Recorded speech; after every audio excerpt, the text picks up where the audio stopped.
to know na tayo ay hindi nakikisa sa mga pagans, bagkos pinaparangalan natin ang ating mga nanay. Ang mga magaganda, balingkinitan, mababait, tahimik, hindi mo nga ngerang nanay. Eh, palakpakan nyo naman kami. Simple lang naman ang gusto natin mga nanay. Ano ang gusto natin sa mga anak? Maging mabait. Sa mga asawa, maging masunurin. Asawa maging sweet.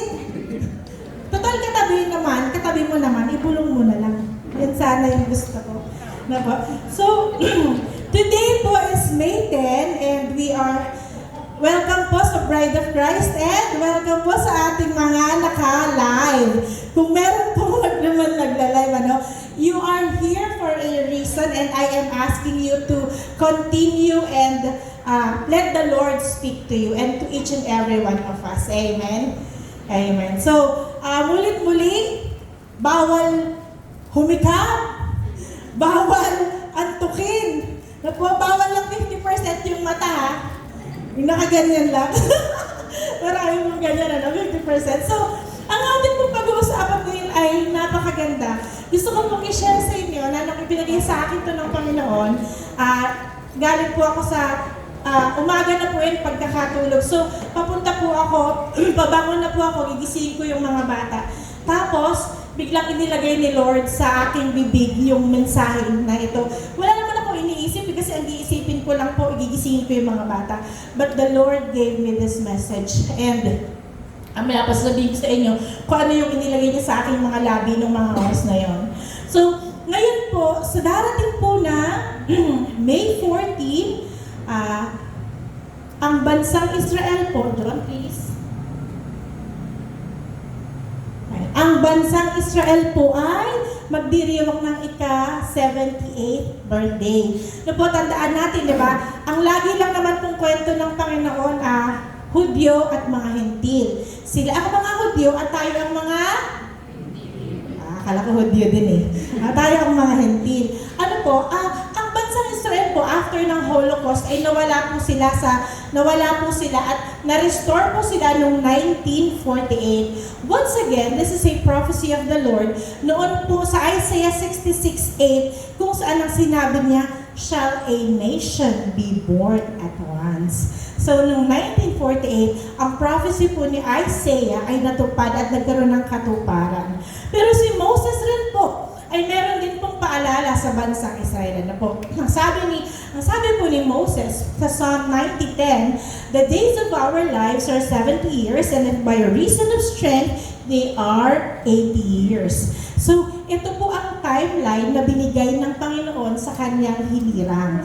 Ito po ang timeline na pinamamantayan. So, ito po ang binabantayan ng mga preachers, ng mga students of eschatology. Kasi nga po, hanggang 80 years po ang ibinigay ng Panginoon sa bayang Israel. So, we do not know kung ano po talaga ang gagawin ng mangyayari. But we believe by faith na kapag sinabi ni Lord, it is gonna come to pass. Amen? Napakarami na pong propesya na nangyari na po. Bago po tayo magpatuloy sa ating pong mensahe proper, gusto ko po munang i-update kayo o bigay mga nangyayari po. Alam niyo po itong nangyayaring gera sa ating mundo, ito pong World War III. This is a fabricated event. Huwag niyo pong kalilimutan na hindi po ito aksidente. Ito po ay itinakda ng mga Freemason po. World War I, World War II, World War III. At ang gusto po nila talaga is to divide us. Yan po talaga ang goal nila. So, ginagamit lang ng mga puppet yung mga nandyan. Pero hindi po talaga sila ang nagpapatupad niyan. So, America is badly losing this war while Israel is getting so much hate. So, ang Israel po ngayon ay halos kinamumuhian dahil sinasabi po sila po ay gumawa ng genocide sa Palestine or sa Gaza at sa mga ibang lugar pa po. Pero, ito po kasi ay hindi naman ko po sinasabing banalang mga Israelita. Sa katunayan, matigas po talaga ang kanilang mga ulo. Meron po bang kagaya ng Israelita dito? Tigas ulo? Meron ako nakita nagtaas ng kamay. So, wala daw dito. Okay, so, pero sila ang hinirang ng Panginoon at sila ang sinabi ng Panginoon na ipananalangin natin. I want you to have this in mind habang makikita niyo ang mga sitwasyon sa mundo ngayon. Hindi biro ang nangyayari dahil wala naman tayo ng World War I, di ba? Meron po anong buhay ng World War I dito? World War II, Tatay Rico, buhay ka, hindi pa. World War III, inabutan natin. Ano po? There is no fear. We can have comfort that God is in charge. So, saan ka rin nakakita that in your timeline, in your lifetime, inadmit ng Presidente ng United States na meron na ng yung mga UAP or UAP, unidentified aerial phenomenon or unidentified flying objects. Ito po yung ipinalabas noong May 8. Sinasabi po na, meron nga talagang alien form, life form. At sila ay kasama na natin dito. They are so intelligent that they are more intelligent than us. So ito po yung sinabi na meron na pong mga videos, alam niyo po yung yung Epstein files, inunti-unti, ganito rin po yung plano nila sa UFO na to, uunti-untiin nila. Bakit nila uunti-untiin? Of course, there is a plan. So let us just have this in mind. And of course, how can we not notice na nagkaroon na naman ng bagong viral scare? So, ano nga pong virus yan? Hakuna Matata?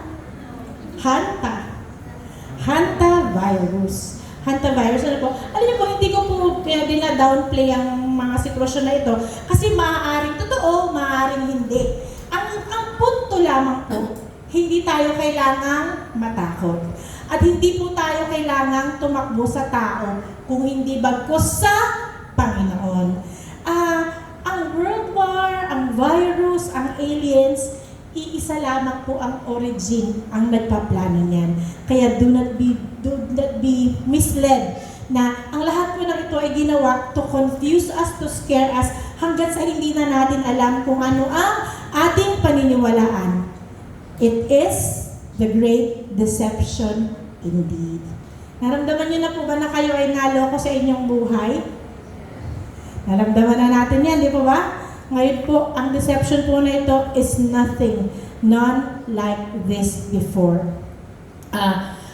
This is a fallen world. Alam po, this is a corrupted world. Sorry kung mahal na mahal mo ang mundo na ito, but this is not the home of the children of the Lord.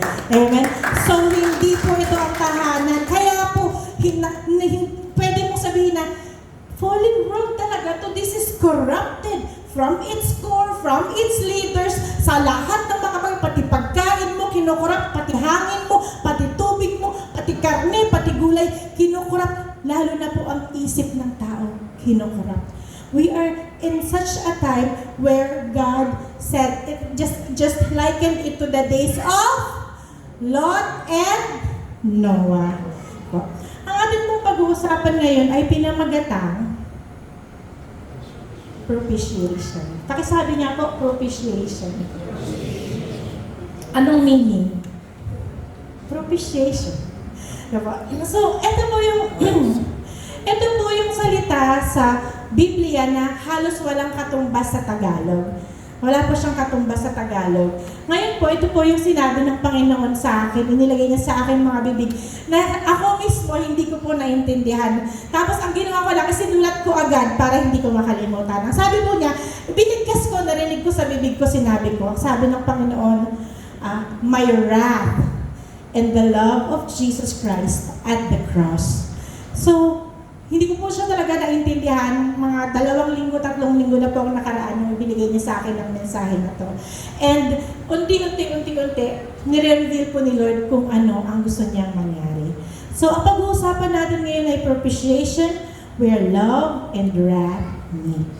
Ang ating pong text ay manggagaling sa Romans 3:25, whom God set forth as a propitiation by His blood, through faith, to demonstrate His righteousness, because in His forbearance, God had passed over the sins that were previously committed. Sa Tagalog, siya ang inalay ng Diyos bilang handog upang sa pamamagitan ng kanyang dugo ay mapatawad ang kasalanan ng lahat ng sumasampalataya sa kanya.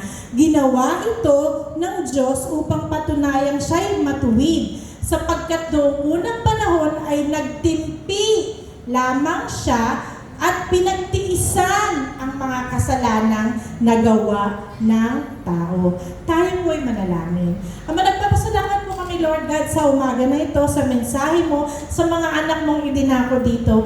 Humihingi po kami ng kapatawaran sa lahat ng aming mga kasalanan, sinabi, inisip at ginawa, O God. We admit that we are sinners and we want the blood of Jesus to cover us right now. We need the Holy Spirit wisdom, O God, upang maintindihan ng lahat ng mga ipapahayag mo ngayong umaga na to. Hallelujah, O God. Reveal yourself to us, Jesus. Father, glorify your Son. Jesus, glorify the Father. Itago mo po ang bawat isa sa inyong likuran at wasakin ang lahat ng plano ng kalaban in whatever way to distract us or to steal from us. In Jesus' mighty name we pray. Amen. Amen. Amen. Palakpakan natin ang Panginoon. Hallelujah. So, ang propitiation po ay nanggaling po sa salitang hilasterion. Hilasterion, ano po? Hilasterion, nag-occur lamang po siya twice sa Romans 3:25 and Hebrews 9:5. So, tandaan po natin ha, propitiation, hilasterion. So, hindi sapat na sabihin na ang propitiation, handog, alay, pampalubag loob, hindi po siya sapat There is no proper and right Tagalog word para ma-describe ang propitiation. So let's just think of this. Propitiation is mercy seat. It is an atoning victim and it is the lead of the Ark of the Covenant. So, sige po, mamaya, tandaan mo po, ano nga po ang ibig sabihin ng propitiation? Hilasterion. At ang hilasterion po, ang ibig sabihin po ay propitiation or mercy seat. Ano po ba ang mercy seat? Ang mercy seat po ay, ito po yung lid o yung nakatakip po sa Ark of the Covenant. Actually po, dalawang bagay po to. Kapag sinabi kasing Ark of the Covenant, most of the time, iniisip ng mga tao na iisang bagay lang siya. But, yung pinapatungan niya is the Ark of the Covenant where the manna, the rod of Aaron, and the 10 Commandments are located. Pero po yung nakatakip sa kanya, that is the mercy seat. That is propitiation. Okay? Tandaan po natin. So, ito po ang ginagamit ng mga Levites to offer blood. So, nakikita po natin sa Leviticus chapter 16, verse 14, na nag-aalay po ang mga priest daan po sa mercy seat na po. Yan po yung ang mercy seat na nakapasok sa nakapatong sa Ark of the Covenant ay nakalagay sa Holy of Holies. So, may Holy of Holies, may inner court, and may outer court. Ang Holy of Holies, yan po ang nakakapasok lamang dyan ay ang mga priest. Para po sila ay mag-alay. Mag-alay ng dugo para saan? Sa kasalanan ng mga tao. And they are doing this every year. Okay po? So, bakit kailangan mag-alay ng mga pari? Bakit kailangan mag-alay ng dugo? Dahil ang Panginoon ay galit sa mga tao. Galit bakit? Kagaya nga po ng salinang, bakit nagagalit ang Panginoon sa mga tao? Kadalasan po, ano pong ginawa nila sa time ni Moses? Sumamba sila sa Diyos-Diyosan. So, idolatry. Madalas po ang bansang Israel ay love na love po nila ang idolatry. Sila nga po ang tinatawag na adulterous wife. Dahil po sila ay kasal sa Panginoon and yet, ang dami po nilang Diyos-Diyosang sinasamba. So, bakit magagalit ang Panginoon? The Lord cannot get mad. Hindi pwedeng magalit ang Panginoon sa iyo. Hindi pwedeng magalit sa akin. Why? Because God is love. God is rich in mercy. Because of His great love, He had loved us even if we were dead in our trespasses. Mapagmahal ang Panginoon, kaya hindi siya pwedeng magalit. Is that true? Is that true? Ang Panginoon ay hindi ubrang magalit dahil siya ay mapagmahal na Panginoon. The church has exemplified the Lord as a loving Lord only. Po, mapagmahal lamang ang Panginoon. Pero tanungin ko po kayo. Kung mahal niyo po ang Panginoon, mahal niyo ang kanyang salita, tama? At mahal niyo po ang banal na aklat na ito. Kung may makikita po kayong pumupunit, dumudura, sumusunog at tumatapak sa Biblia, kayo po ba ay magmamahal o magagalit? Of course, makakaramdam po tayo ng galit. So, if you love something, kailangan talagang mamuhi ka.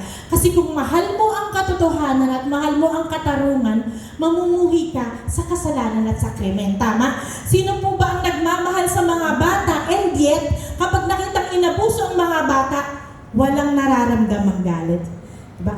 Therefore, if you love something good, you must hate evil. Ito po yung sinasabi ng Panginoon. If you love children, you must hate abortion. Kasi ang abortion ay ang pagpatay sa mga bata. If you love marriage, you hate fornication and adultery. Kasi ang ito ang sumisira sa mga pagsasama ng mag-asawa. If you love peace, you must hate war. So, this is what the Lord is trying to say. He is holy at hindi niya kayang tagalan ang kasalanan. Therefore, He must hate. The Lord must hate. Huwag po tayong madideceive. The Lord hates. Ang ibig sabihin, nagagalit, naninibugho, meron pong puot at meron pong galit ang Panginoon. In Proverbs 6:16 to 19, there are 6 things that the Lord hates. Yes, 7. Puntahan natin sa Tagalog. Kapalaluan, kasinungalingan, pumapatay ng walang kasalanan, pusong sa kapwa'y walang mabuting isipan, mga paang ubod tuling sa landas ng kasamaan, saksing sinungaling, mapaglubid ng buhangin, pag-awayin ng kapwa, lagi niyang gustong gawin. The Lord hates these things. He abhors these things. Galit siya sa mga bagay na ito at damay ang mga taong gumagawa nito sa kapwa. The Lord hates. In Psalm 5:5, you hate all workers of iniquity. Ang sinasabi, the Lord hates the sin, not the sinner. But this verse says, the workers of iniquity. Ang mga taong gumagawa ng kasalanan at kamalian. The one who loves violence, in Psalm 11:5, his soul hates. Proverbs 8:13, pride and arrogance, and the evil way and the perverse mouth I hate. The Lord hates. In Romans chapter 1 verse 18, nakahayag mula sa langit ang puot ng Diyos laban sa lahat ng kalapastanganan at kasamaan ng mga tao dahil sa kasamaan ay hinahadlangan ang katotohanan.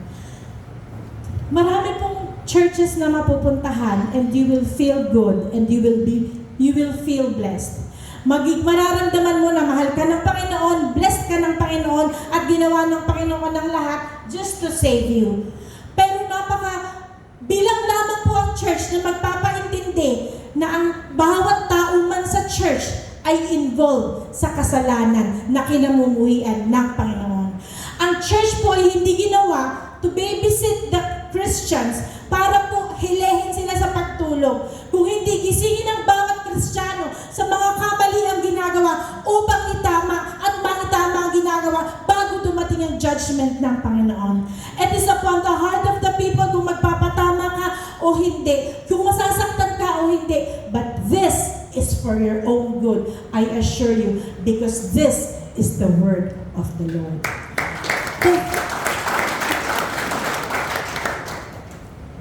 Take it to God. Take it to prayer, because the Lord hates. In Ephesians 5:3-7, basahin po natin. Basahin natin lahat, basahin natin bawat isa, at unawain po natin ang sinasabi ng Panginoon. Kayo'y mga hinirang ng Diyos, kaya't hindi dapat mabanggit man lamang na kayo'y nakikiapid. Gumagawa ng anumang uri ng kahalayan o pag-iimbot. Huwag din kayong gagamit ng anumang malaswa o walang kabuluhang pananalita. Pagbibirong di nararapat. Sa halip, magpasalamat kayo sa Diyos. Alam ninyong walang bahagi sa kaharian ni Kristo at ng Diyos ang taong nakikiapid, mahalay o sakim. Ang kasakiman ay isang uri ng pagsamba sa Diyos-Diyosan. Huwag kayong padaya kaninuman sa pamamagitan ng mga pangangatwirang walang kabuluhan, sapagkat dahil nga sa mga ito, ang Diyos ay napupuot sa mga suwain. This is the word of the Lord. In Nahum chapter 1, verse 2, si Yahweh ay Diyos na mapanibughuin at mapaghiganti. Si Yahweh ay naghihiganti at napupuot. Si Yahweh ay Diyos na mapanibughuin. Ang kanyang mga kaaway, kanyang pinaparusahan. It is true, brothers and sisters, that the Lord is love. God is love, and God loves you dearly. Wala pong makakabago niyan, wala pong makakabawi niyan. But the Lord also hates. At kaya nga po, ang pagmamahal niya ay nagkukos sa atin sa pagbabago at pagtalikod sa kasalanan.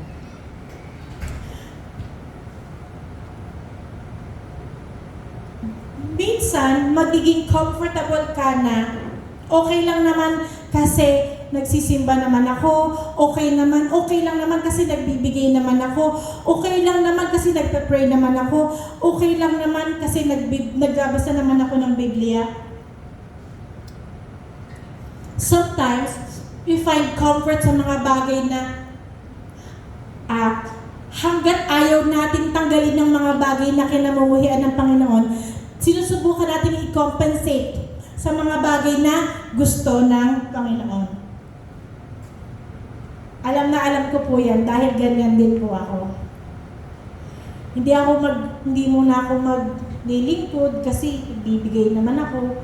Hindi ko na muna tatanggalin tong ugali ko na to kasi church naman ako. So, gusto ko pong malaman ninyo na in the Lord, there is no compromise. Na po. Walang compromise. Ang sabi po sa Hebrews 10:31, it is a fearful thing to fall into the hands of a living God. Sino na po sa atin dito ang nakakita, nakarinig, at nakaramdam ng presensya ng Panginoon? Sa Panginoon po sa atin ay nangungusap sa pag-awit, sa ating pong panalangin. But I know for a fact na wala pang isang nakaramdam sa atin ng presensya ng Panginoon. For the voice of the Lord is a mighty thunder.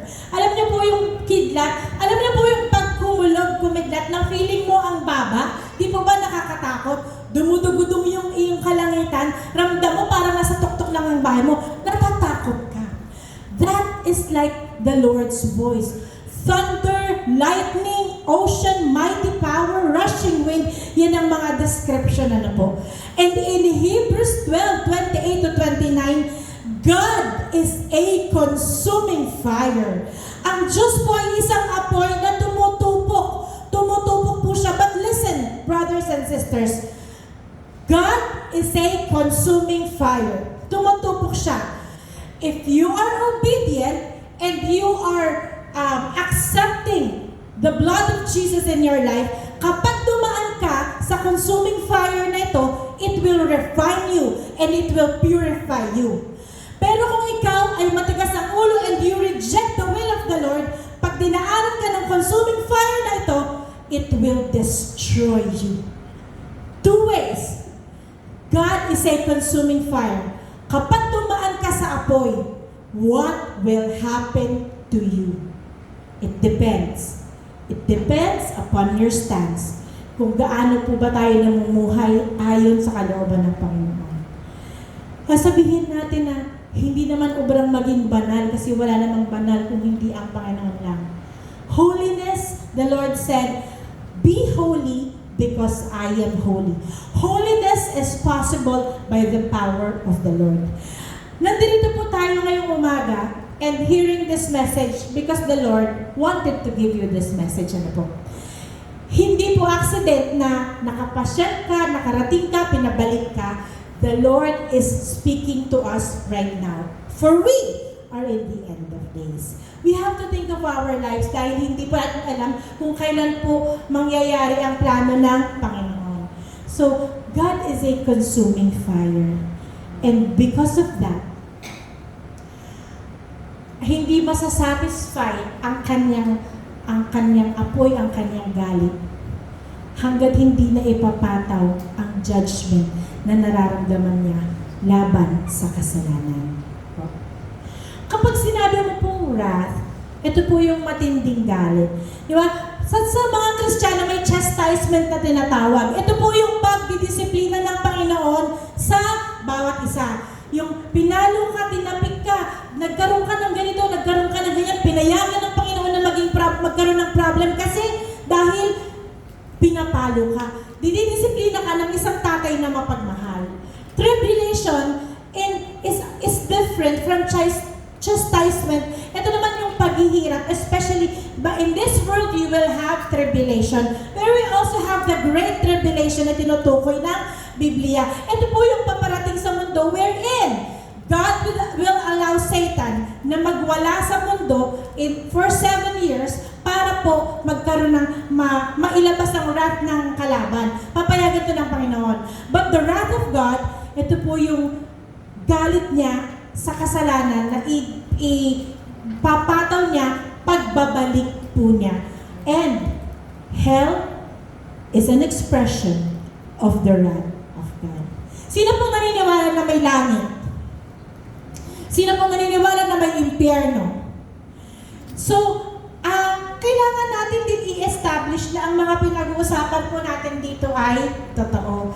Minsan, nagkakaroon lang ng churchianity. Basta maka-attend ka sa church, okay na. Basta makarinig ka ng mensahe, okay na. Pero ang tanong, na-absorb mo ba talaga ang mensahe ng Panginoon at binago ka ba talaga ng mensahe na narinig mo mula sa Panginoon? Kasi we can always go back to church again and again and again, and yet we are staying in the same sin again and again and again. Kung walang pagbabago sa ating mga buhay, we are destined for the wrath of the Lord Almighty. We are destined for the wrath of the Lord Almighty. In Revelation 14:10, pinainom ng Diyos ng purong alak, painumin ng Diyos ng purong alak ng kanyang puot na ibinuhos sa kopa ng kanyang galit. If there is also another thing that we need to know tungkol sa Panginoon, the Lord is loving, the Lord is merciful, but the Lord is also a man of war. The Lord is a warrior. Ang Panginoon ay warrior. Siya ay mandirigma. At lahat ng laban na sinalihan ng Panginoon, siya ang nagwagi. So the Lord is a warrior. Alam niyo po yung suka, na po, pag yung isang bote ng suka, ininom natin, ito po ay sobrang asim. Ito po ay purong-puro at sobrang asim. Ano po? So, kapag ang suka, ilagay mo sa isang litro ng water, ng tubig, di mo ba, baka pwede mo na siyang mainom. Although, magsasuffer ka pa rin, maasim pa rin, pwede ka pa rin magkasakit, sikmurahin, pwede kang masuka, pero kakayanin mo. But the Lord is saying, His wrath is undiluted. Ang ibig sabihin, hindi niya isusugarcoat ang pagpaparusa sa mga taong makasalanan. Hindi niya i-baby. Kapag sinabi niyang parusa, mabaliw-baliw ka, mamatay-matay ka sa parusa, pero hindi ka mamatay-matay because it's His wrath. So, we need to understand, kahit ang mga kabataan na nandito, na ang buhay ay naging cellphone na. O ang mga matanda dito na ang buhay naging cellphone na. O ang mga tao dito na ang naging buhay ay iba mula sa maaaring bisyo, maaaring addiction. Hindi ko alam, I am not here to condemn. We are here for the Holy Spirit power to convict us. Hindi po ito isinasabi para po maliitin o i-downgrade o tapakan at yurakan ng bawat isa. This is being said para po ma-convict for repentance, toward repentance ang bawat isa na nandito ngayon. Masakit ang mensahe na to, but this is for our own good. The Lord shall go forth like a mighty man. He shall stir up his zeal like a man of war. He shall cry out, yes, shout aloud. He shall prevail against his enemies. Kaya nga kapag ang Panginoon ang kasama natin, hindi tayo ubrang matalo. Because the Lord is a warrior and in his battle, the Lord is always victorious. Yan ang promise ng Panginoon sa atin. So, in Jeremiah 50:25, the Lord has opened his arsenal and brought out his weapons of wrath. So, alam niyo po, sa sobrang galing ng Panginoon, sino po ba ang hindi namamangha sa Panginoon? Maging ang buhay mo, maging ang buhay ko, ang bawat hininga ay kamangha-mangha na regalo mula sa Panginoon.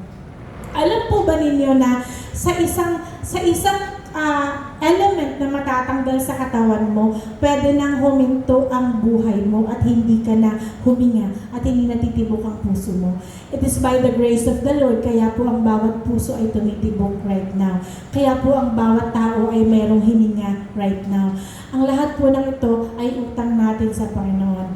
Now, imagine, if the Lord made sun, moon, and stars, He made earth, He made the heavens, He made everything. He also made hell. Hindi po si Satan ang Diyos sa impyerno. Baka po iniisip ng marami, si Satan ang sinasamba at naghahari sa impyerno.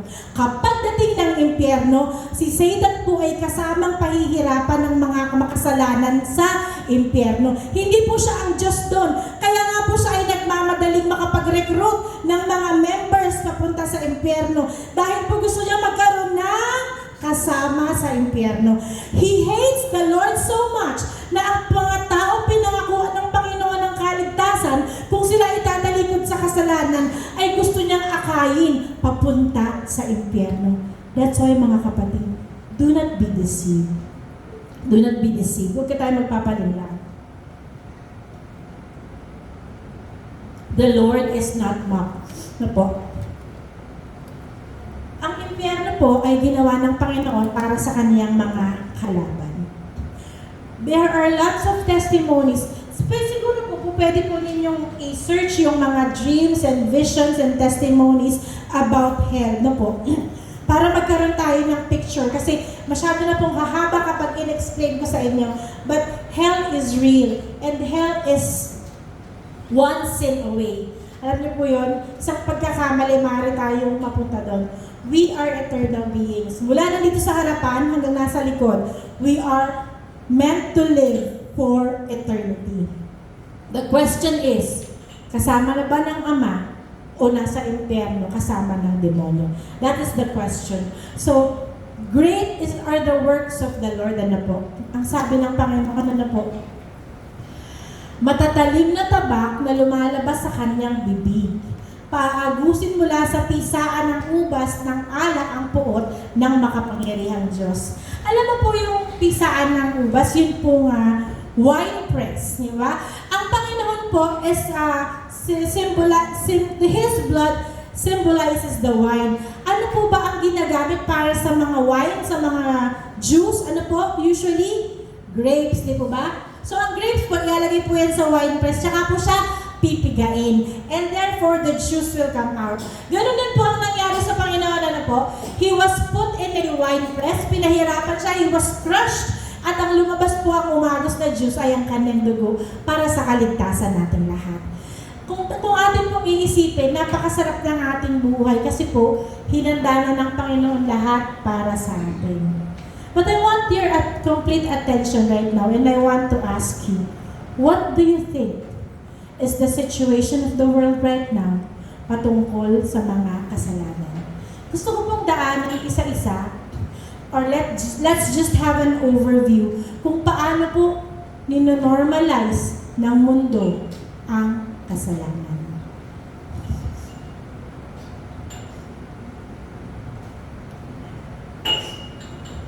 Alam niyo po, ang kasalanan po ay kasalanan.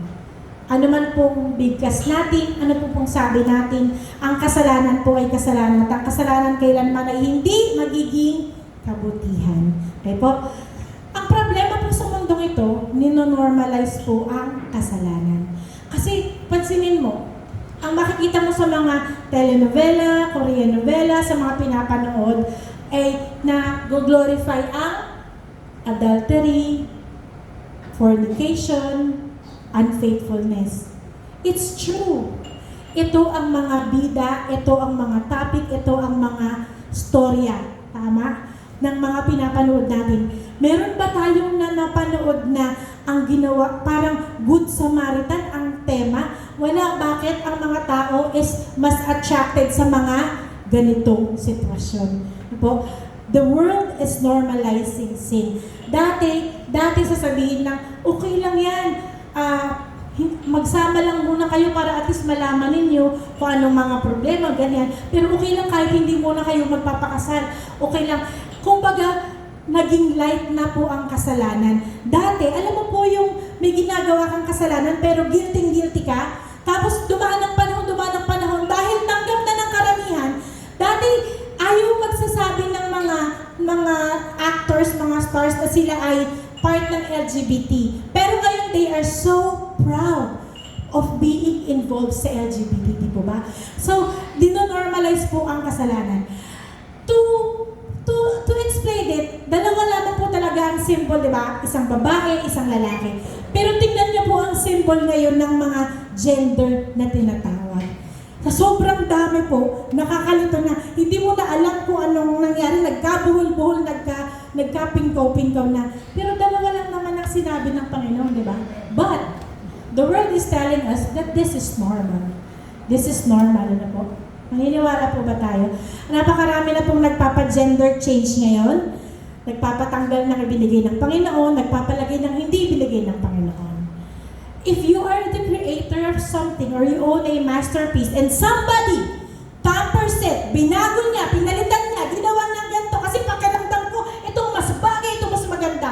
What will that owner think? Ano ang iisipin ng creator o nang gumawa ng masterpiece na yun kapag ginawa natin yun? Hindi ba nakakagalit at nakakapuro ang mga bagay niyo? Ngayon po, okay na maglakad sa dambana ang dalawang lalaki at ang dalawang babae. Tama? Ang dami na pang ganito, even sa Pilipinas. Ngayon po, meron nang nag-gender reveal. Nagtataka ang nag-iisip ang dalawang lalaki, ano kaya ang anak namin? Boy o girl? Alam naman pala nila na ang pagpipilian lang ay boy o girl. Tapos silang dalawa din mismo ay confused, ano? Hindi naman pala, mag-gender reveal kayo. Ano kaya ang anak namin, babae o lalaki? Bakit sila? Parang litong-lito sila kung ano ang katotohanan. The world is normalizing sin. Mga kabataan, makinig kayo. Hindi porke nakikita nyo sa TV, sa social media, ay kailangan gayahin.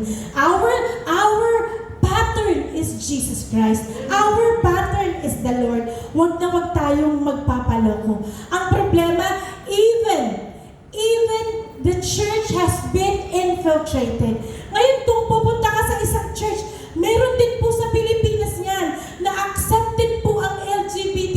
Hindi ko po sinasabi na i-condemn ang mga members nito. Bagkus ang sinasabi ko, hakayin natin sila, pakitaan sila ng pagmamahal. But still, tell them what is true. Hindi po pwedeng, baby, okay lang yan. Mahal ka ng Panginoon. Pagdating sa impyerno, maaalala tayo. Sabi ni Pastora, okay lang daw. Bakit gano'n? So, ang problem is infiltrated. Alam niyo po na sa darating na June, sa Dead Sea, magkakaroon po ng largest LGBT gathering sa Israel. Sa Dead Sea! Sa Dead Sea, the lowest point of the earth, they're gonna wave their flag, they're gonna celebrate pride, they're gonna celebrate love wins. Mga kapatid, kapag ang kasalanan, tinolerate mo, balang araw, i-accept mo na as truth. At kapag in-accept mo ang truth ang kasalanan, balang araw, isa-celebrate mo na. And this is what we're doing right now. We are celebrating pride. We are celebrating gender ideologies na hindi naman ibinigay ng Panginoon. Why? Kasi pinayagan natin. Kaya ganito rin po tayo sa mga anak natin. Huwag nating papayagan dahil pag pinayagan natin, in-accept natin, tinolerate natin, balang araw hindi natin namamalayan. Sineselebrate na natin ang kasalanan at kinamumuhian ito ng Panginoon. Hindi dahil ni-normalize ng mundo ang kasalanan, natutuwa at nagagalak ang Panginoon sa mga bagay na ito. There are 73 million babies aborted every year, 200,000 babies aborted every day. Imagine, 200,000 babies aborted every day. Ipinalalaglag ang mga bata na nasa sinapupunan na merong buhay hininga at ang may espiritu na bigay ng Panginoon. And this is also called normal sa ibang bansa. Why? Kasi hindi ka pa ready, hindi mo pa kayang pangatawanan, patayin mo ang bata. The Lord hates this. The Lord abhors this. Deception upon deception upon deception. Sabihin po ng Panginoon na anong sabi ng Panginoon? Jesus is the way, the truth, and the life. Pero po, alam niyo po ba na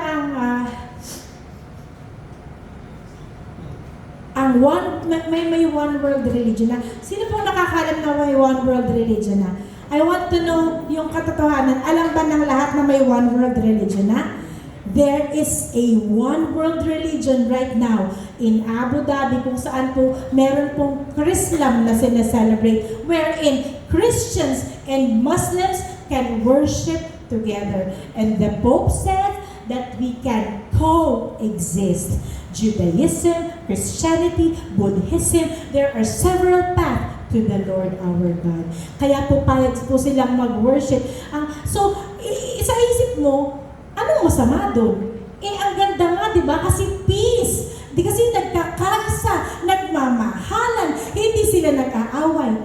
But it is deception. For us to know kung iisa lang ba ang daan sa Panginoon, it is a great deception because Jesus said, He is the way, the truth, and the life. Ito po yung pinag-uusapan natin kanina na the sin of idolatry, na alam mo po, ang idolatry, glory to God, dahil nabuksan na po ang isip natin patungkol sa mga rebulto, sa mga Diyos-Diyosan, sa mga santo. But, alam mo ba na napakaliit na bagay lamang nito compared sa idolatry? Kasi there are greater facets, larger, more huge facets sa idolatry. And one thing is idolatry of self. Ngayon po, ang mga tao, mahal na mahal ang kanilang mga sarili. Aminin natin o hindi. Totoo po yan. We love ourselves so much. Me, myself, and I. The Lord said, the people in the end of days will be lovers of pleasure than lovers of God. Hindi po ba? Totoo po yan. Kaya nga po, kailangan magkaroon tayo ng discernment to know kung hanggang saan nagtatapos ang mga bagay na ganito. Pero alam niyo po, yung mga makikita niyo sa social media, nakala mo ang saya, ang happy, ang blessed, pero magugulat ka bakit biglang nag-suicide? Bakit biglang may anxiety? Bakit biglang may depression? Why? Because ang katotohanan, sa kalooban, they feel empty. They feel empty. Walang laman ang puso, walang laman ang buhay. Empty. Naramdaman mo na ba yung may ginawa ka pero walang joy sa puso mo. May ginawa ka pero hindi ka nagagalak at parang mayroon ka pang hinahanap. Ito po yun. Kasi ang nasa-satisfy lamang po ay ang ating mga flesh. This is the sin of idolatry na po. Napakahirap ihiwalay ng cellphone sa idolatry. Kasi po talaga naman po nagiging idol po natin siya. No? Be careful. Kasi po, sabi nga, no, nagtatrabaho tayo ilang oras? 8 hours. Natutulog tayo ilang oras? Tapos po sa biyahe, hindi pa kasama sa trabaho yun, di po ba? Tapos po, pagdating sa bahay, ano pong gagawin natin? Di ba? Mag-asikaso, maglilinis ilang oras. Meron pa po bang matitirang oras sa pamilya? Minsan nga po sabi nila, di ba, pakiramdam ko, border lang ako sa bahay, matutulog lang, tapos aalis na. O kaya, higit sa lahat, may matitira po bang oras sa Panginoon? Yun po ang napakalaki ng oras na ginugulat. Alam niyo po yung sa cellphone, sabihin, you used your cellphone for this long. No? Alam niyo po yan? Sabihin yan sa following week, you used your cellphone 2 hours longer than last week. Natanggap niyo na po yan? Yung, hindi! Ako lang nakakatanggap yung totoo, di ba? Yung sinasabi na ganito mo kahaba yung paggamit ng cellphone mo. Totoo, di ba? Tapos sasabihin, ginamit mo siya 2 hours, mas matagal. Meron pong nakamatsyag, meron pong ano. Ngayon tanungin mo, yung oras na ginamit mo, ibawas mo sa 24 hours, tapos i-divide mo sa mga halagang bagay. Ano ang makikita mo sa picture na pinaggamitan mo ng 24 hours na binigay sa'yo ng Panginoon? Was it gone to waste? Nasayang ba? Nasayang ba ang 24 hours mo not knowing na hindi mo na i-devote sa Panginoon yung mahalagang 24 hours na yon? Hindi naman niya hinihingi lahat eh. Hinihingi lang niya yung kapirasong oras natin. But ang tanong, were we able to give it to the Lord? Yan po yung mga tanong na kailangan nating sagutin po. Again, this is not condemnation. This is a call to repentance. This is a call to a holy life with the Lord. Dahil po yan po ay posible. Kaya't patayin na ninyo ang mga pagnanasa makamundo. The acts of the flesh are also idolatry. Pakikiapid, karumihan, mahalay na simbuyo ng damdamin, masamang pagnanasa, at ang kasakiman na isang uri ng pagsamba sa Diyos-Diyosan. Napakaganda po ng sinabi ni Peter, no? Tingnan po natin. Sapat na ang panahong inaksaya ninyo sa paggawa ng mga bagay na kinahuhulmalingan ng mga hentil.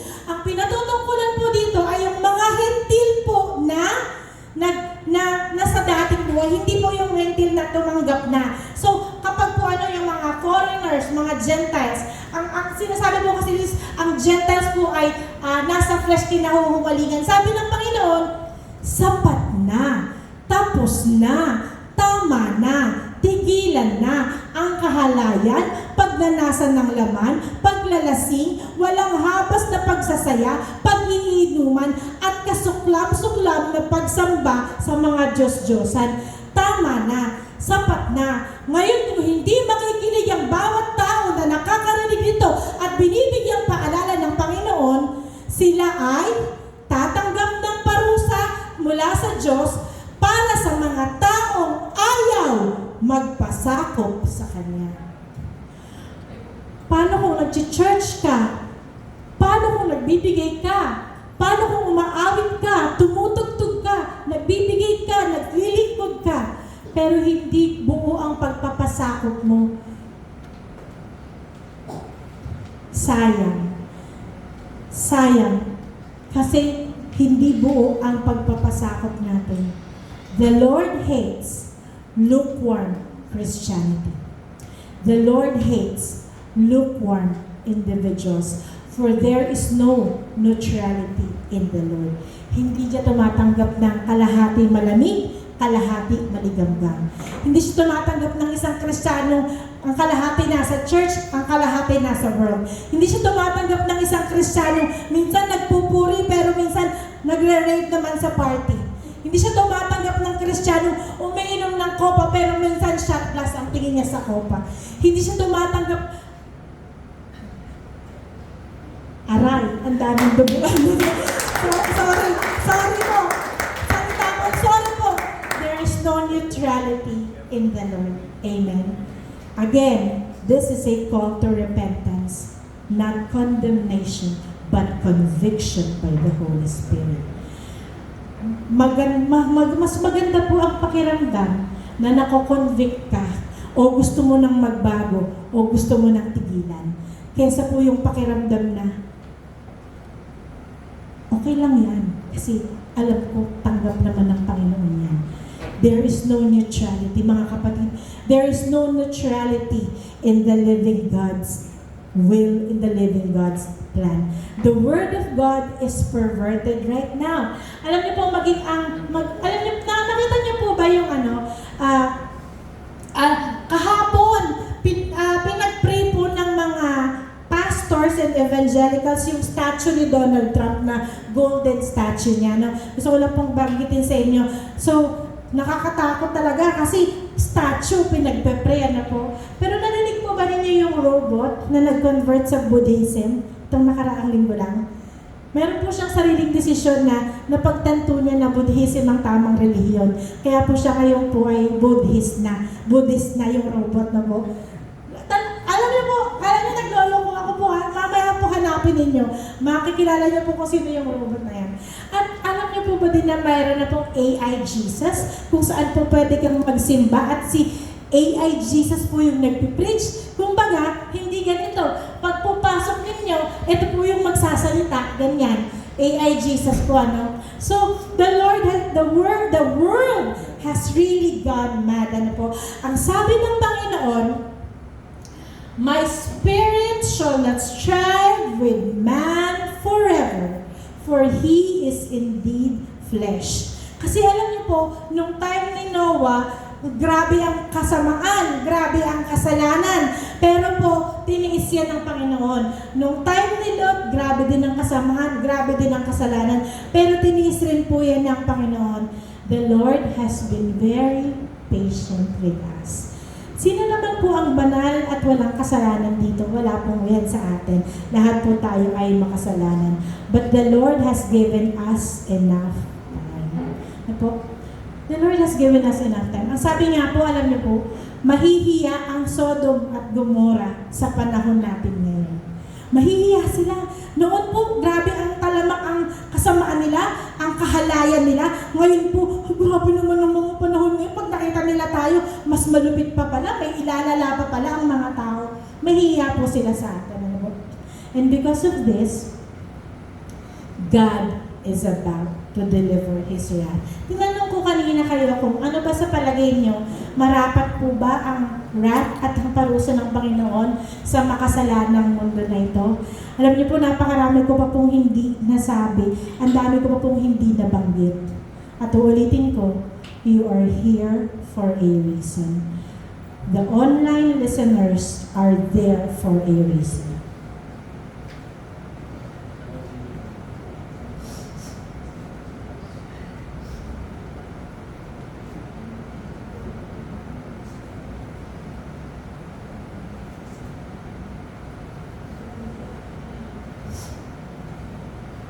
Bakit ba nagmamadali ang Panginoon magpakalat ng kanyang salita? Bakit ba nagmamadali ang Panginoon magpakalat ng kanyang mensahe? Ano ba ang ipinagmamadali ng Panginoon? Saan ka ba niya gustong iligtas? Saan ka ba niya gustong iligtas? Gusto ka ba niyang iligtas sa kasalanan? Yes. Pero ang katotohanan po, gusto ka niyang iligtas sa kanyang wrath. Gusto ka niyang iligtas, hugutin sa kasalanang kinalalagyan mo para hindi mo maranasan ang kanyang puot at ang kanyang galit. Nagmamadali ang Panginoon to save you, to save all of you. Because He knows hindi mo kakayanin ang kanyang puot, hindi mo kakayanin ang kanyang galit. You are the reason, we are the reason kung bakit siya nagmamadali paulit-ulit, padala ng invite, padala ng ganito, padala ng Word of God, invite sa church, either Bible study, punta ka sa ganito, pakinggan mo to. Nagmamadali ang Panginoon because He wants to save us from His wrath. Ang sabi in Jeremiah, you know what? There are 4 cups during the Passover Seder po there are 4 cups, but there is the 5th cup that is talked about in Jeremiah 25. Ito ang sinabi sa akin ni Yahweh, ang Diyos ng Israel. Ito ang sinabi sa akin ni Yahweh, ang Diyos ng Israel. Kunin mo sa kamay ko ang kopang ito na puno ng alak ng kapuotan. Ang kopa na ito na puno ng alak ng kapuotan at ipainom mo sa lahat ng bansa, papupuntahan ko sa iyo. Iinumin nila ito, sila'y malalasing at mababaliw. Sa tindi ng parusang ipadadala ko sa kanila. The Lord wants to save you from this kind of trouble. The Lord wants to save you. Blessed are we, for we are able to hear these kinds of messages. Pinagpala tayo ng Panginoon, for there is a chance for us to repent and turn to Jesus Christ. Dahil totoo ang sinasabi ng Panginoon.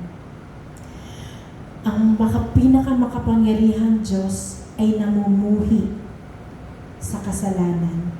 Ang pinakamakapangyarihang Diyos ay namumuhi sa gumagawa ng kasalanan. Ngayon ipinadala niya ang kanyang anak sa sobrang pagmamahal niya sa ating mga anak niya, sa ating mga nilikha niya.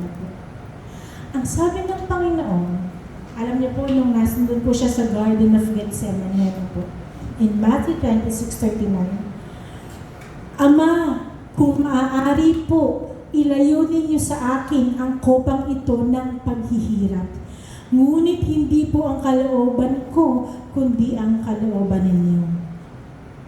Sa mga panahon na yon, nagpumatak ang pawis na dugo sa Panginoon. Alam mo po, nangyayari po yan sa mga tao, dun sa mga nanganganak, na sobrang iri, sobrang tindi ng pag-iri. Yan po yung nagpuputukan yung mga ugat sa mukha, na minsan talaga may lumalabas nga po.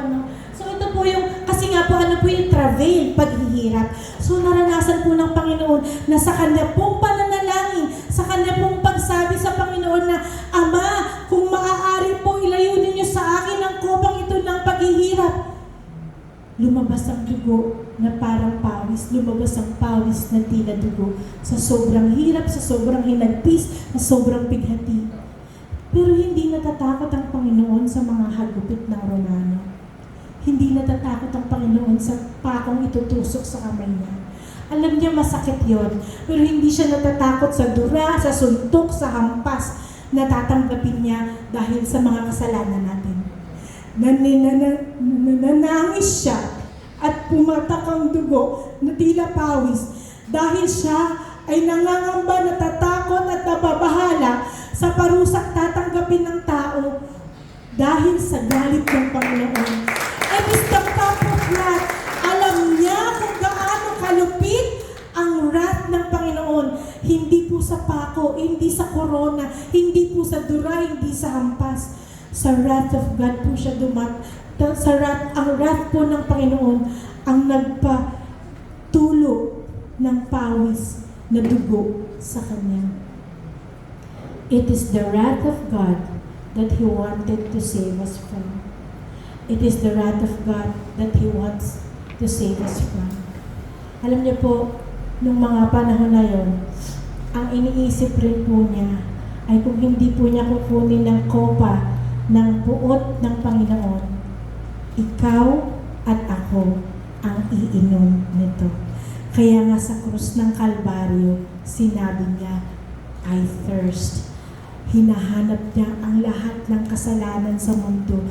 Gusto niyang ibigay sa Kanya, gusto niyang igawad sa Kanya, gusto niyang ipainom sa Kanya lahat ng Panginoon dahil gusto niyang saluhin lahat ng galit ng Panginoon at iatang sa Kanya ang kaparusahan na dapat sana ay sa iyo at sa akin nakapataw na dapat sana tayo ang iinom.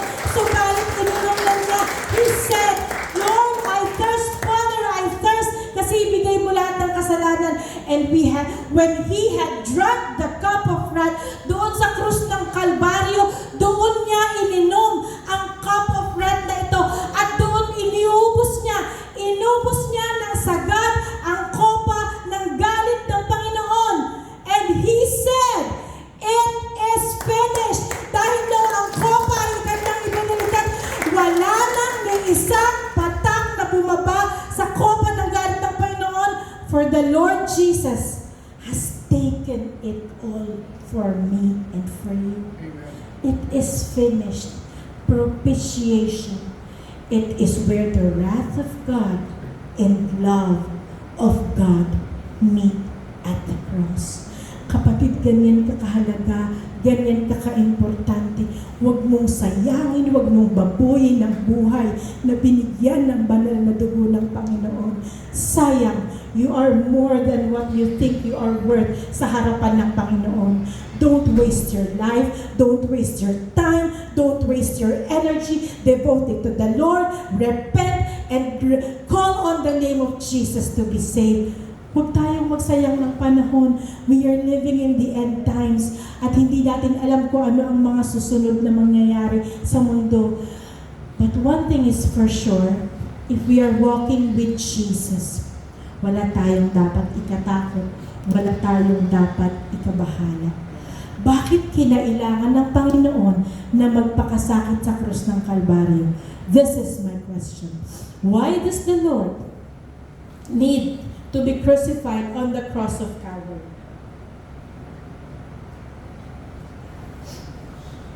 Ang Panginoon po is very legalistic. Ano po? Hindi po siya gumagawa ng mga bagay na ko-contradict sa kanyang sinasabi. Hindi po siya gagawa ng mga bagay na magiging sinungaling siya. Hindi po siya gagawa ng mga bagay na ikaka-kontra sa kanyang banal na salita. Ano po? So, ito po ang kanyang ginawa. Alam niyo po, ibinigay po ng Panginoong Hesus ang kanyang buhay dahil ganito po, ano? For what the law could not do, and that is, it is weak through flesh, God did by sending His own Son in the likeness of sinful flesh on account of sin. He condemned sin in the flesh, that the righteous requirement of the law might be fulfilled in us who do not walk according to the flesh, but according to the Spirit. So, pag-aralan po natin na po. Noon pong binigyan na tayo ng Panginoon ng Ten Commandments. Nung binigyan tayo ng Panginoon ng Ten Commandments, thou shall not, thou shall not, thou shall not, thou shall not. Ngayon po, kung mamumuhay tayo ayon sa 12 Commandments, hindi natin kakayanin kasi magfe-fail tayo na po. Walang isa mang tao na makaka-perfect ng law. Ito po yung sinasabi. So, kapag po law ang ginamit ng Panginoon to save us, the law cannot save us, but the law will just condemn us. O ibig sabihin, lalo lang patutunayan ng law kung gaano tayo kasama dahil 1, 2, 3, 4, 5, 6, 7, 8, 9, 10, bagsak tayong lahat. This is what He means by the law is weak because it condemns the flesh. So what He did, ang flesh o ang katawan ng Panginoong Hesus ay ginawa niyang buhay na katawan at doon niya inilagay ang kasalanan because the law condemns the flesh. Kaya nga po, yung galit ng Panginoon na nasa flesh na ng katawan ng Panginoong Hesus, doon po niya ibinuhos ang kanyang galit at doon po na-satisfy ang galit ng Panginoon. Nung nasali na po sa laman ang kasalanan sa laman ng Panginoon, He condemned the flesh so that we will not be condemned. Pero tandaan natin, sino po ang hindi mako-condemn? Us who do not walk according to flesh, but according to Spirit. Kapag lumalakad tayo sa laman, we are not free from condemnation. Kapag lumalakad tayo sa Espiritu, doon lang po natin maaangkin ang lahat ng mga kabutihan na gawa ng Panginoon. So, it is the propitiation na satisfy ang wrath ng Panginoon. Gusto tayong iligtas ng Panginoon. Now, if we are walking in the Spirit, we are now justified by His blood, and we are now saved from the wrath through Him. Nakita po ba ninyo? If we are walking in the Spirit, we are now justified o makatuwiran, makatarungan, righteous sa pamamagitan ng Panginoong Yesus, and we are saved from His wrath.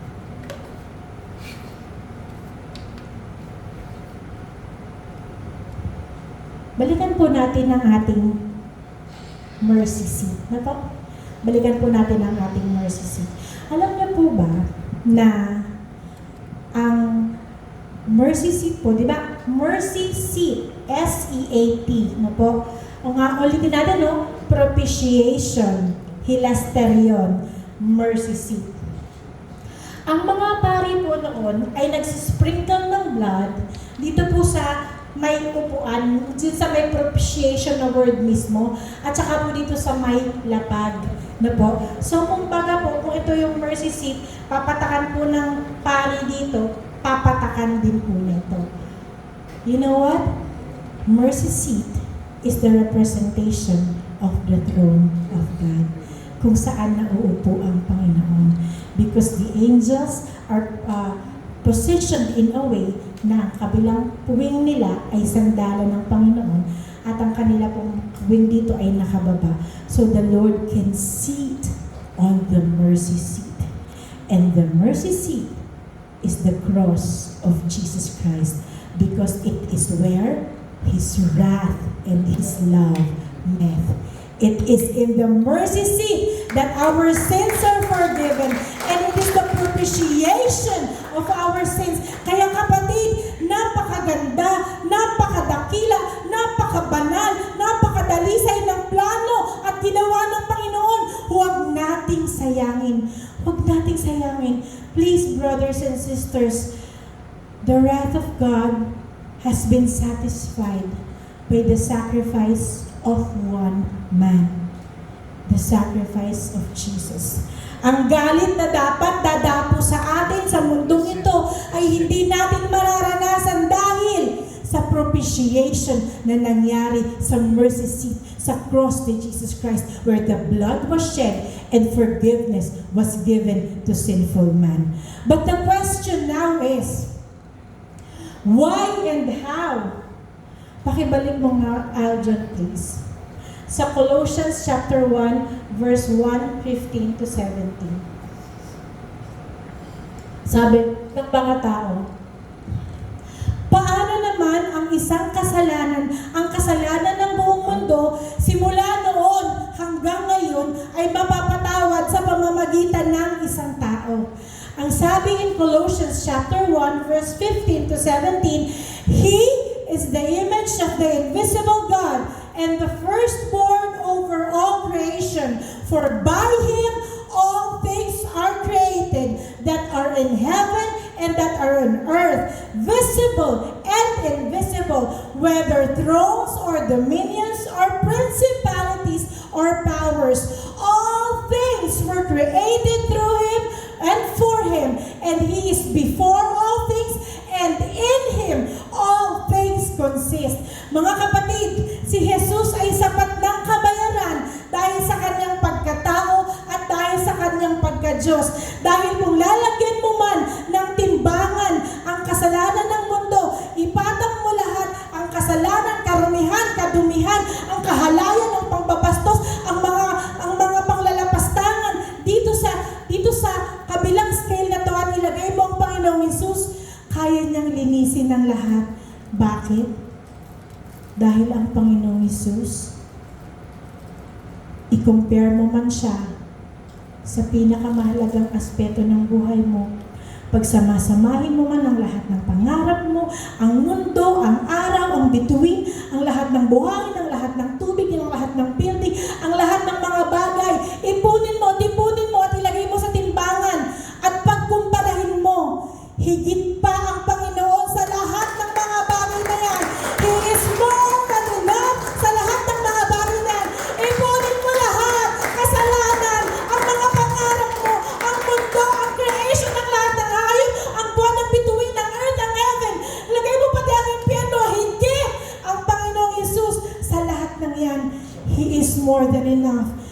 propitiation has been done and completed successfully by the blood of Jesus. The wrath has been averted. Humupa na ang galit ng Panginoon sa mga anak niya, sa mga taong tumanggap sa Panginoon at namumuhay ng ayon sa kanyang kalooban.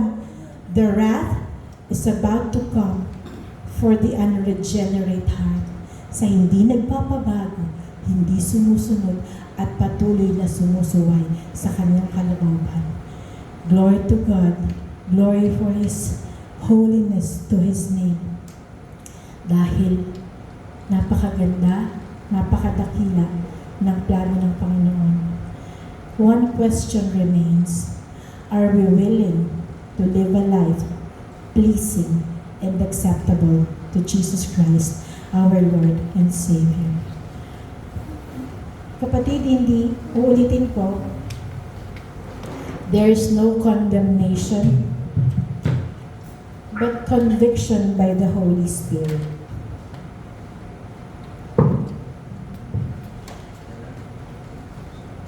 We are indeed flesh and we always fail. But there will come a time, if we are truly committed to following and living for the glory of God, kakayanin nating iwanan ng lahat ng kasalanan, karamihan, kalapastanganan na kinamumuhian at kinapupuutan ng Panginoon. Sino nga ba tayo para alayan ng buhay ng Panginoon? Isang alikabok lamang, isang mist lamang sa hangin na maya-maya ay wala na. But the Lord loves you so much, and the Lord is asking you to return to His love.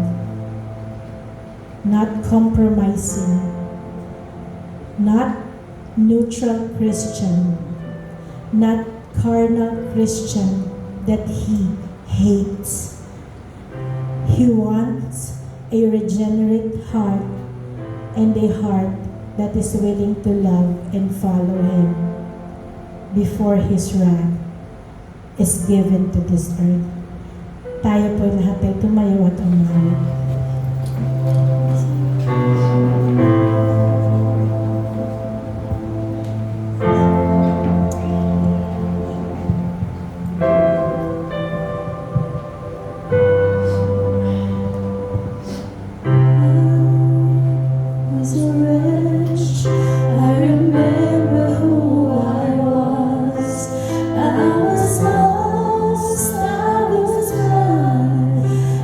Running out of time.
if you are here, gusto kong imaginein mo that there is a scale.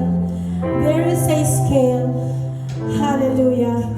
Ilagay mo man ang lahat ng kasalanan mo, ang pagkakamali mo, ang pagkukulang mo.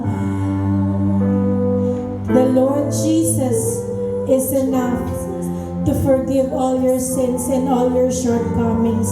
Ano man ang mga karamihan na dinadala at kinakarga mo ngayon, kayang palinisin at kayang bawiin at kayang bawiin at tanggalin ng Panginoong Yesus sa buhay mo if you only surrender it to the Lord our God.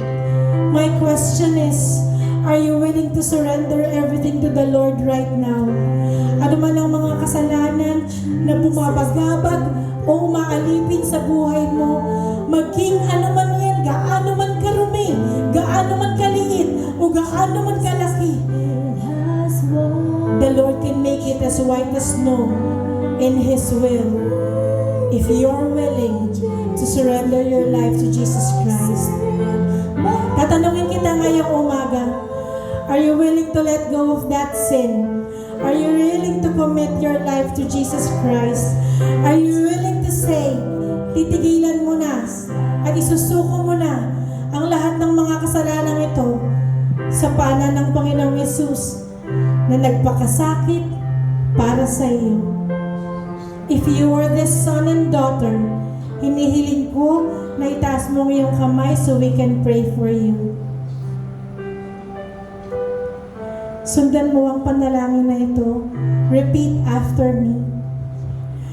Amang Diyos na makapangyarihan, nagpapasalamat ako sa iyong salita, sa iyong anak, at sa iyong kamanghamanghang gawa. Ama, inaamin ko ang aking karumihan, ang aking pagkukulang, ang aking pagmamalabis, ang aking pagpapabaya. Inaamin ko, Ama, na may mga kasalanan akong hindi kayang iwanan sa pamamagitan ng sarili kong lakas. Ngayong umaga na ito, isinusuko ko ang karumihang ito. Isinusuko ko ang mga bagay na kinamumuhian mo. Isinusuko ko at binibitawan ko sa inyong paanan. Kunin mo, Ama. Palitan mo ng kalinisan, puro at dalisay. Patawad sa aking mga kasalanan. Tinatanggap ko ang Panginoong Yesus bilang aking Diyos at tagapagligtas. Iwinawaksi ko ang lahat ng gawain na may kinalaman sa kalaban. Ingatan mo ako, ang puso ko, ang isip ko, ang buhay ko. Ikaw ang aking maging Diyos at tagapagligtas hanggang sa iyong pagbabalik. Sa pangalan ni Jesus. Amen. Jesus, for the blood of God. Thank you, Jesus, it has washed me white. Thank you, Jesus, you have saved my life. Brought me from the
one.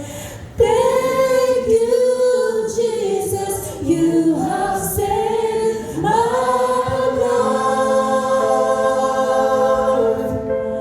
Brought me from the darkness into glorious light. Lapakan natin ang Father, we thank you, Lord God, for your goodness, your mercy, your grace. Thank you for your Son, Jesus, Father God.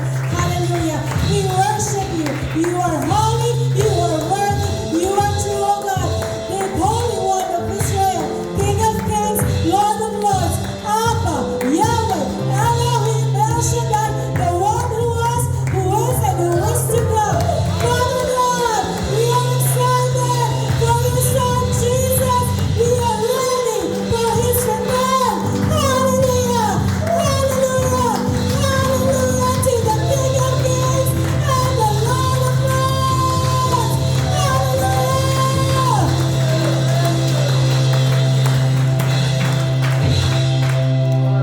Ang lahat ng anak ng Diyos ay nagsabi ng malakas na! Amen!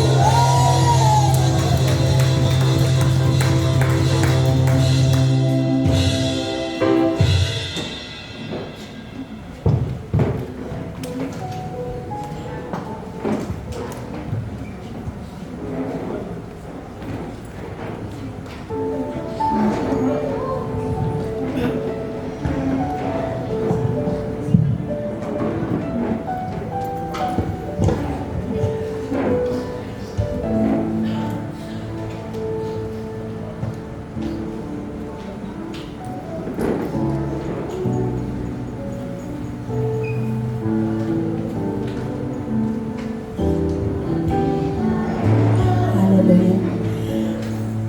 Father, we thank you, Lord God, for your Son, Jesus Christ, Lord God, ang katawang tao, Lord God, na nagpakasakit para sa aming kasalanan, Panginoon.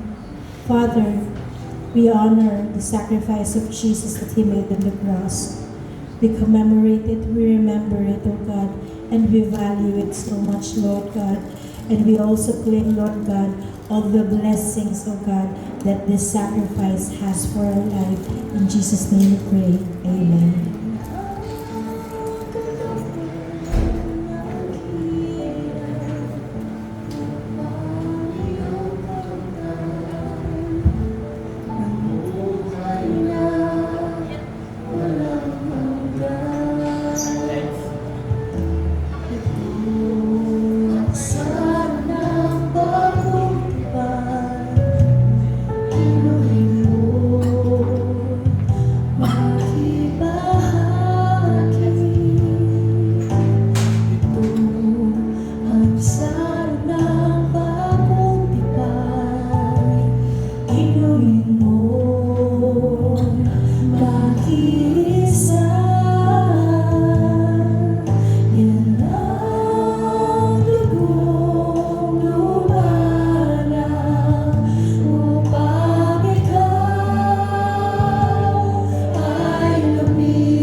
Pinagkanuluang Panginoon sa kaniyang huling hapunan, itinaas niya ang tinapay, pinaghati-hati niya ito at sinabi, tanggapin ninyong lahat ito at kanin, ito ang aking katawan na inihahandog para sa inyo. Salamat, Panginoong Hesus. Matapos ang hapunan, itinaas niya ang kopa, sinabi na ito ang aking dugo na iniaalay ko sa inyo. Sa tuwing iniinom ninyo ang katas ng prutas na ito, ang aking dugo na inialay, dinedeklara ninyo na ang aking pagkamatay at ang aking pagbabalik. Atin pong pagsalihan. Salamat, Ama, sa pangalan ni Jesus. Amen.